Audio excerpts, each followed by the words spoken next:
Okay. So I am going to we're going to move into the specific five habits that we can do. Now, of course, there's more, but here's five we could start with. And again, I want to emphasize that we want to teach our children to do these things not because we're trying to control them, not because we're trying to be strict, not because we don't want them to have fun or to have free time or have downtime.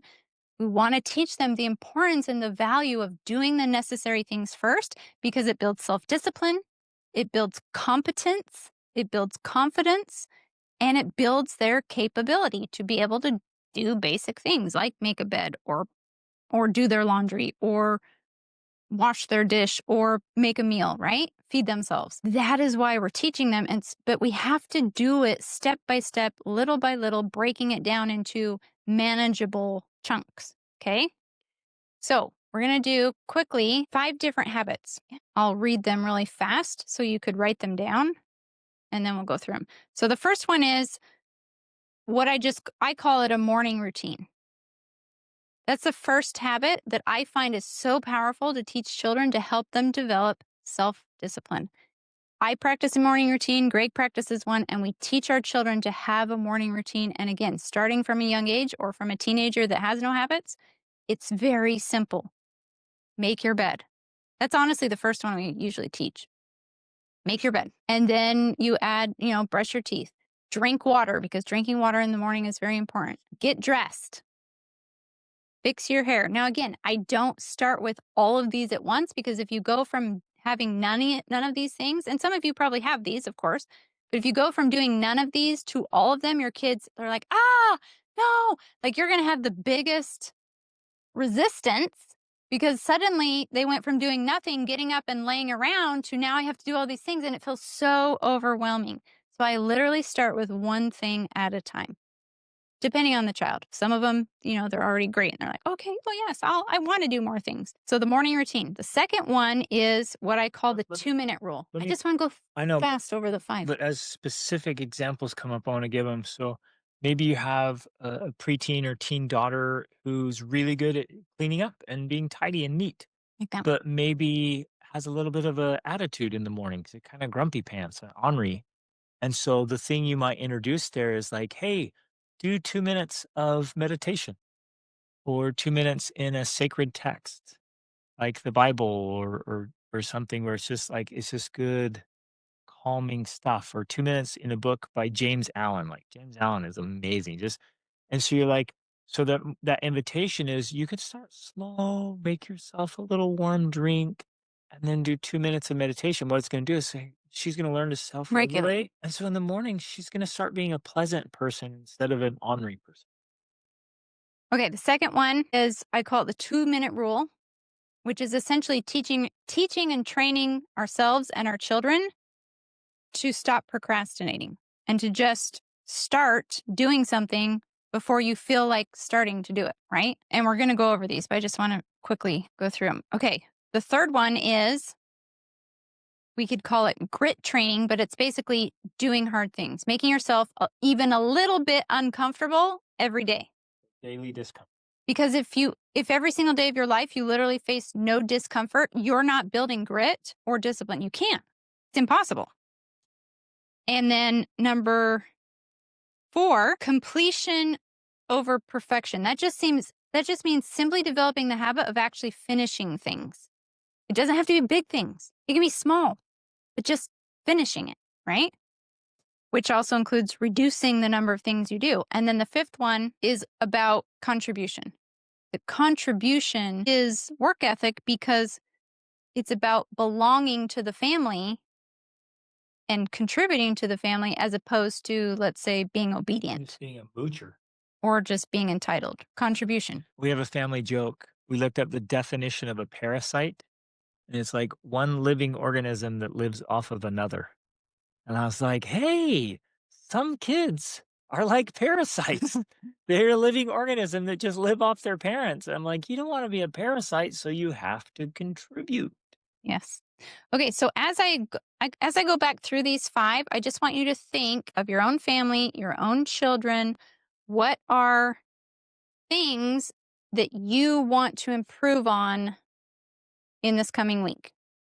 Like, and I think it'll come to you a little bit of an inspiration where it will be like, yeah, that's the thing we need to. So just keep that in mind.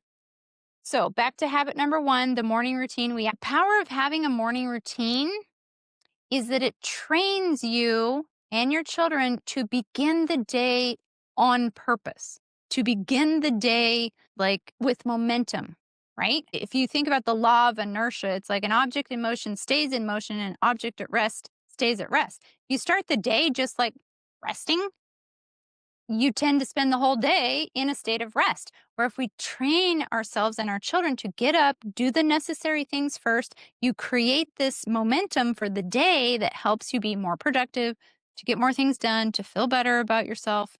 So it's about creating momentum here. And so that's why we've been very intentional about the morning routines, even for the little ones of like, and even my teeny little ones. As soon as they could understand, I'd be like, okay, they couldn't necessarily do it on themselves and would need reminders, but I'd be like, oh, get dressed before you have breakfast. Go do this before you do that. It's like teaching them that there's an order to things. Before we do this, we do that. Like that is how the world works. There is order to the world, This is the essence, and maybe jot this down in your own words, but this is the essence of a prioritized life. which is the essence of discipline. And a prioritized life, in my observation, is the best way to live because you put first things first. And so then if you operate starting in the morning when you get up, going throughout your day, and then therefore throughout your life, and you work on the important things, you're actually going to live a really good life. Like this is the key to an extraordinary family life Yes.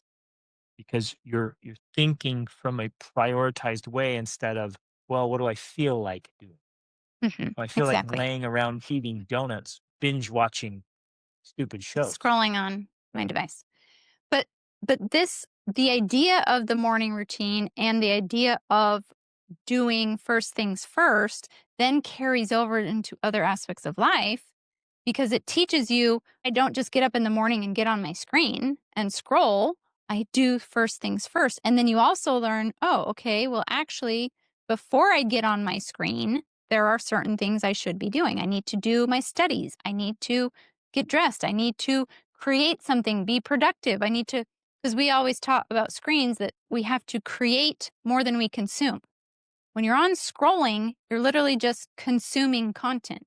You need to be creative, and that doesn't mean creating content per se, but being creative in some way. Maybe you're creating music, or you're creating art, or you're creating order, or you're creating body movement. Whatever it is, you need to create before you consume.